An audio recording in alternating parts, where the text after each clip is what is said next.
bagaimana seseorang yang superstar pernah gagal dan berusaha bangkit dari kritik publik dan tetap ada yang mau mendukung di dunia hiburan. Ini nggak mudah loh ya.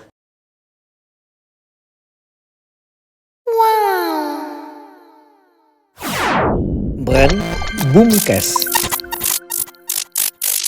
Selamat datang di Brand Boomcast bersama Shogi Mitra, tempat kita membahas topik-topik branding, bisnis, dan inspirasi yang bisa membuat kita naik level.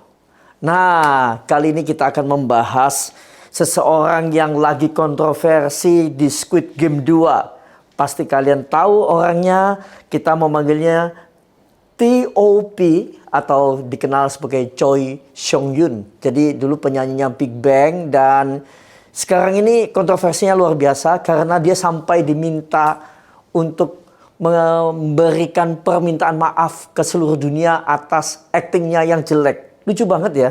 Dan ini sebenarnya menarik karena dia ini adalah sosok yang bisa kita pelajarin bagaimana seseorang yang superstar pernah gagal dan berusaha bangkit dari kritik publik dan tetap ada yang mau mendukung di dunia hiburan. Ini nggak mudah loh ya. Jadi pencapaiannya itu sudah sempat tinggi terus jatuh.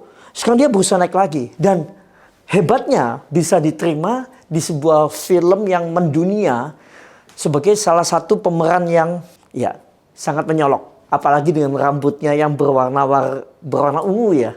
Nah ini kalian pasti yang sudah lihat sudah paham. Kita akan bahas secara detail dan ini semoga menjadi sebuah pelajaran yang berharga buat kita semua. Sebagai seorang artis yang penuh kontroversi, T.O.P itu sudah banyak berita yang wow pokoknya ya, dari skandal prostitusi, pelecehan seksual, narkoba, hampir bunuh diri, dan itu adalah sosok yang katanya orang salah satu the top of K-popnya dunia itu Big Bang sebetulnya. Sebelum mereka pecah ya, T.O.P keluar dari Big Bang. Dan di puncak popularitasnya itu, seseorang yang jatuh. Tapi kita harus melihat begini, bagaimana kok dia bisa bangkit gitu loh. Bangkit, comeback di Squid Game 2, dibicarakan banyak orang, kontroversi, dan banyak orang yang menilai negatif. Tapi kalau dari sisi saya sendiri, saya melihat sebuah sisi positif bagaimana orang itu berani untuk tampil lagi setelah jatuh. Dan yang lebih gila lagi, dia tuh hampir menampilkan apa yang terjadi di kehidupan sehari-harinya. Dibawa ke film Squid Game 2 itu. Jadi karakter yang dimainkan itu sebenarnya karakter kehidupan pribadinya T.O.P ini. Yang memang bengal, narkoba, ngedrak, agak gila-gila dikit gitu. Liar, emosian, keren banget. Kalau menurut saya keren sih, tapi terserah ya pendapat tiap orang ya. Jadi banyak orang yang bilang juga ini penampilannya adalah penampilan seolah-olah dia memainkan karakter diri sendiri. Ada 3 hal penting yang bisa kita pelajarin dari kasus T.O.P di Squid Game 2 ini. Pertama, secara branding, orang itu harus berani mengambil peluang. Nah, ini ya.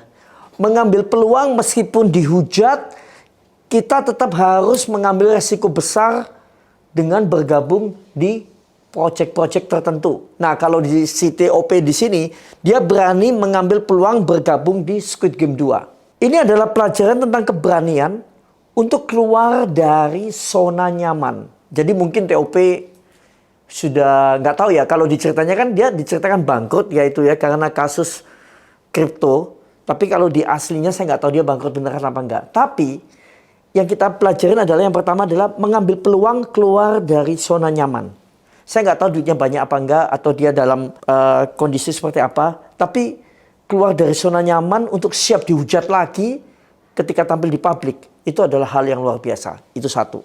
Yang kedua, reputasi bukan akhir segalanya. Jadi branding itu dinamis. Apapun kesalahan masa lalu Anda, selalu ada cara untuk memperbaruinya jika Anda mau berusaha. Nah, kalau hari ini kalian punya jejak branding yang jelek tentang personal branding Anda, Jangan pernah menyerah untuk bikin lagi jejak baru yang akan membuat Anda itu menjadi sosok yang luar biasa.